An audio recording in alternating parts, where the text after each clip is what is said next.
Okay guys, so I want to chat a bit about the MTHFR gene mutation. It's one of those things that's kind of like flavour of the month, but for very good reasoning, because it does have the potential to play havoc within your system, and it can have devastating effects on pregnancies. I have mentioned before that I am a carrier of the MTHFR gene mutation, and it was, in my opinion, the single reason why I had so many miscarriages. So it is quite a complex chemistry, sort of a pathway that methylation is involved. So I just want to take my time in explaining it and try and do it as simply as possible. So the MTHFR is an enzyme, and it basically catalyzes a process within the body called methylation. Methylation occurs within every single cell within the body, and it's used to basically upregulate or downregulate different processes involved in so many different things, from detoxification, from blood clotting, from basically the DNA, so the building of a single cell. So you can imagine in pregnancy, it's very, very important when we're building and growing a new life. So many other things. It's also involved in a healthy emotional mood and mind well-being.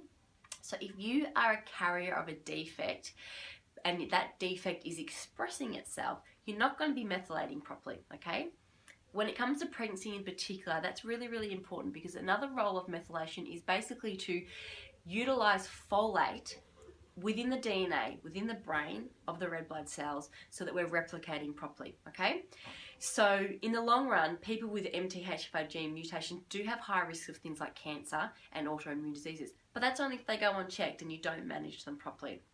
So in terms of pregnancy, one of the most common pregnancy supplements we're all told to go on is folic acid, your classic old Alevit, which is full of 400 micrograms of folic acid. Now, unfortunately, folic acid is a synthetically produced vitamin. It is not real. It's produced in a lab to mimic or replicate, or it's like the synthetic version of folate. Now, folate is the natural version of B9, which is found in foods, green leafy vegetables in particular. All right, and so folate plays such an important role in methylation, in growing a healthy baby. If you have a defect, your body can do absolutely nothing with folic acid. In fact, folic acid becomes poisonous and toxic to you because it builds up in our system, but it can't actually do what it's meant to be in terms of getting inside and inside that red blood cell and doing what it's meant to do. So you end up with all these high levels of folic acid. You go to your doctor, get your red blood cell and your folate tested. They say they're sky high, but it's like useless folate. It's not getting in doing what it's meant to do. When you have a folate deficiency, it increases your risk of things like frontline mid defects, which include things like cleft palate and tongue ties and lip ties in your babies. And in more serious cases, it's going to lead to things like spina bifida and Down syndrome, and obviously, of course, miscarriage it's highly implicated in. So you need to know whether you have this defect before you jump on any form of pregnancy supplementation, okay? Taking folic acid in the presence of a defect is bad news, and I can't, wave my red flag fast enough, okay? If you do have a defect, you need to take a natural form of folate. So you can do this by supplementing your diet with extra spirulina, which is a fantastic thing to do.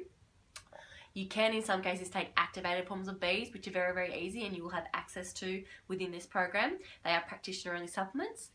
But it's very, very important you know these things. The defect is nothing to be afraid of. It's only something you need to be afraid of if you don't do anything about it, okay? And remember, it's a gene defect, so it's whether or not it's expressing itself, whether or not it's harmful. So you may have already had a baby, a healthy baby, and have that defect, but then find your second pregnancy or third pregnancy, that's when you start to have issues, because you've already depleted your body quite a bit in that first pregnancy, so your stores are probably low of your folate and stuff like that.